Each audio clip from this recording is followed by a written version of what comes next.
Si Saber ang isa sa mga pinakamatinding nakinabang sa mga pagbabagong naganap sa Mobile Legends dahil sa item na Sky Piercer at napakaganda rin ito kombohan ng Fleeting Time.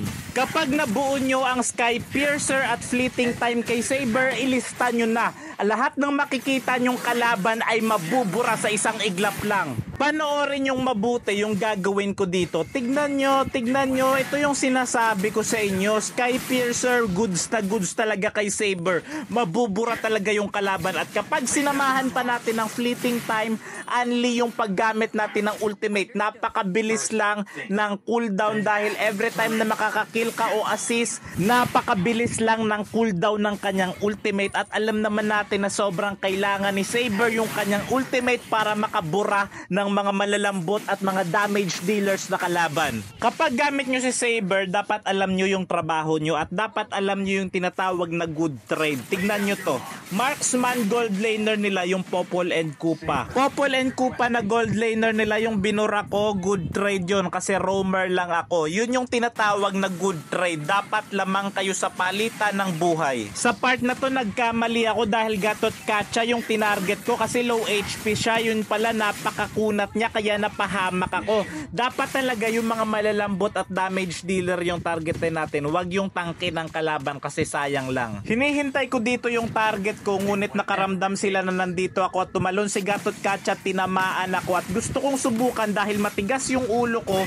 Sinubukan ko sa kanya yung ultimate ko pero napakakunat pa rin talaga ni Gatot Kacha. Dikit yung laban, pareho 30 yung score at nakikipag-trade ulit tayo. Pipitasin natin si Popol and Koopa kapalit yung buhay natin. Okay na rin kasi marksman yung nabura sa kanila. Ngunit napakahirap na talaga ng sitwasyon namin dahil nabasagan kami ng tore. At yan, naghaharapan sila. Yung Freya namin si Chris. Shoutout sa'yo Chris. Siya yung Freya.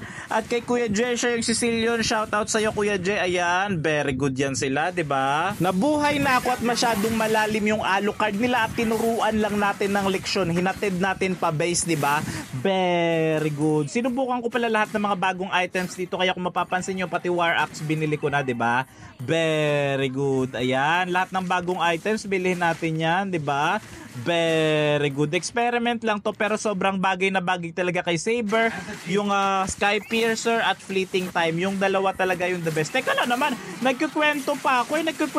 Nagpapaliwanag pa ako. Ano ba naman yan? Nakuha na namin yung Lord dito kaya magandang senyales ito para sa aming team, diba? Very good. Mabilis lang ng kalaban na take down yung Lord namin kaya nag-aabang ako dito ng aking target. Ayan. Kaso parang 2 oras na ako dito. Parang walang dumadaan. No?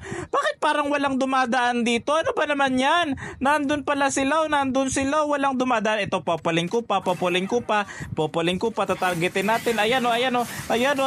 Very good sa atin yan. Diba? Burado agad yan. 4 yung bagsak sa kalaban. Diba? Very good. Ayan, tatapusin na natin yung Alucard. Makikipagbakbakan sa atin. Ayan, ala, tumakbo yung kakampi namin. Ala, iniwan nila ako.